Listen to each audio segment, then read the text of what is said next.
গোয়ার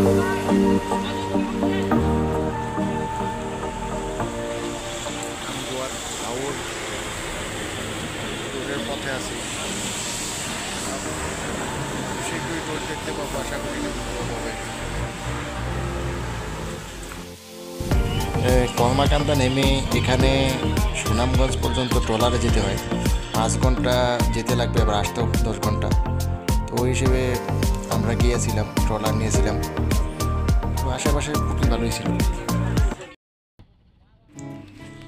হাওরের আসল সৌন্দর্য উপভোগ করতে হলে আপনাদেরকে অবশ্যই কোনো নৌকা বা ট্রলার ভাড়া করতে হবে, সেটাই হয়েছিল আমাদের সময়। আর আমিও পুরো সৌন্দর্যটি ভালোভাবেই উপভোগ করেছি। সত্যি আসলেই অনেক মনোমুগ্ধকর ছিল।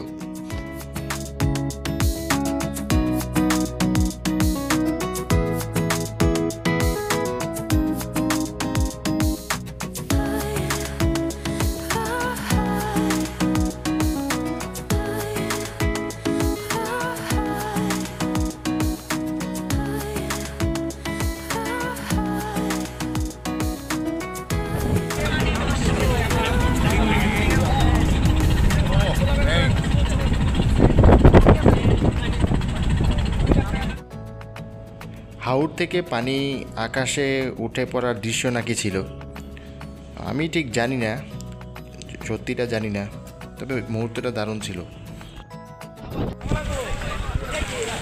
এখানে অনেকে গোসল করতে আসে, জায়গাটা বেশ সুন্দর।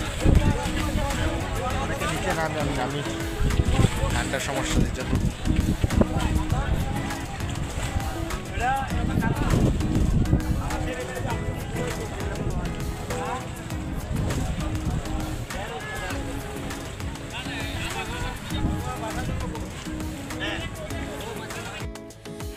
অনেকক্ষণ হাওড়ে থাকার জন্য ঠান্ডা বাতাস লেগে শীত ভাব এসে গেছিল, কিছুটা অস্বস্তি ফিল হয়েছিল, পরে আবার ঠিক হয়ে যায়।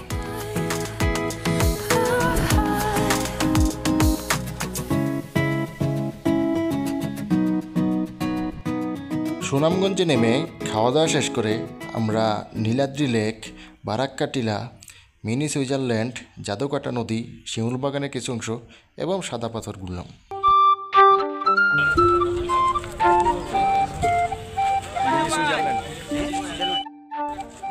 যে জায়গাগুলো আমরা ঘুরেছি, টাঙ্গুয়ার হাউস সহ যে জায়গাগুলো, সবগুলো জায়গায় অনেক অসাধারণ ছিল, অনেক সুন্দর, মনোমুগ্ধকর ছিল। আমরা অনেক এনজয় করেছি, আমাদের হাতে অনেক পুরো টিম ছিল, তারাও এনজয় করেছে। আপনারা সময় পেলে এখানে আসতে পারেন।